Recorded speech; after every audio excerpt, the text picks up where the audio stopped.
Breakfast বা বাচ্চাদের টিফিনের জন্য রুটি পরোটা ছাড়া যদি ভিন্ন স্বাদের কিছু বানাতে ইচ্ছা করে তাহলে এই রেসিপিটা একবার ট্রাই করে দেখতে পারো। আর সবথেকে বড় কথা, বিনা তেলে আর আলু আটা ময়দা ছাড়াই তৈরি হবে। কতটা সফট আর জালিদার তৈরি হয়েছে দেখেই বুঝতে পারছো। এর সাথে থাকবে দারুণ টেস্টি একটা চাটনির রেসিপি, যেটা এই রেসিপি ছাড়াও ইডলি ধোসার সাথে কিন্তু খেতে দারুণ লাগে। তাহলে চলো আমরা রেসিপি শুরু করি।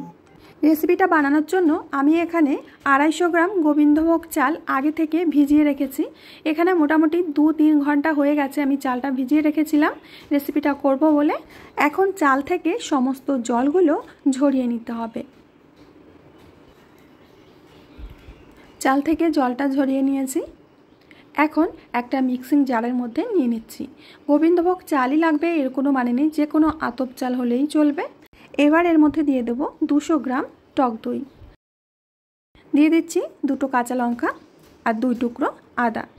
এখন এর একটা মিহি পেস্ট তৈরি করে নেব। পেস্টটা একেবারে স্মুথ করে নিতে হবে, ঠিক এইভাবে। এখন এর মধ্যে দিয়ে দেব সুজি। যতটা আমি চাল নিয়েছি তার 4 ভাগের 1 ভাগ সুজি দিতে হবে। দিয়ে দিচ্ছি 1/2 চামচ জিরে, 1/2 চামচ লবণ। এখন সমস্ত কিছুকে ভালো করে মিশিয়ে নেব।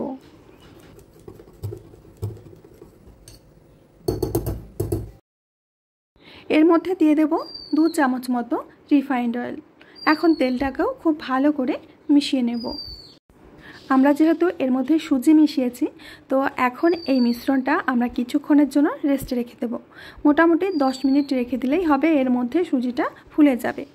এখন চাটনি বানানোর জন্য একটা ফ্রাই প্যানের মধ্যে দিয়ে দিচ্ছি 1 চামচ মতো তেল, 1/2 চামচ জিরে ফোড়ন আর কারি পাতা। এবার দিয়ে দিচ্ছি কিছুটা ছোলার ডাল। এগুলোকে ভালো করে একটু নেড়েচেড়ে নেব। এবার দিয়ে দেব কাঁচা বাদাম, আর এর সাথে দিয়ে দেব একটা শুকনো লঙ্কা আর একটা টমেটো কুচি। কালারের জন্য আমি সামান্য হলুদ দিচ্ছি আর স্বাদ বুঝে লবণ। এবার সমস্ত কিছুকে মোটামুটি 3 থেকে 4 মিনিট মতো এইভাবে ভেজে নিতে হবে। ভাজা হয়ে গেছে, এখন একটা মিক্সিং জারের মধ্যে দিয়ে দিচ্ছি। এই চাটনিটা খেতে দারুণ লাগে। তোমরা অন্য রেসিপিতেও খেতে পারো, যেমন ইডলি ধোসা, যে কোনো কিছুর সাথে এই চাটনিটা খেতে পারো, খেতে দারুণ লাগে। দিয়ে দিচ্ছি কিছুটা ধনেপাতা, একটা কাঁচা লঙ্কা, 2 টুকরো আদা আর অর্ধেকটা লেবুর রস। এখন ভালো করে একটা মিহি পেস্ট করে নেব। চাটনি আমাদের রেডি। চাটনির ঘনত্বটা ঠিক এরকমই রাখতে হবে। নাস্তা বানানোর জন্য আমি স্টিলের বাটি নিয়েছি, এরকম ছোট ছোট। এখন এর মধ্যে তেল ব্রাশ করে নিচ্ছি যাতে নাস্তাগুলো খুব সহজে উঠে আসে। সমস্ত বাটিতে এইভাবে একটু চারপাশে তেল ব্রাশ করে দিচ্ছি। এতক্ষণে সুজিটা কিন্তু ফুলে গেছে, অনেকটাই কিন্তু ঘন হয়ে গেছে। এত ঘন ব্যাটার আমাদের লাগবে না, এতে আরও একটু জল দিতে হবে। জল দিয়ে পাতলা করে নিতে হবে।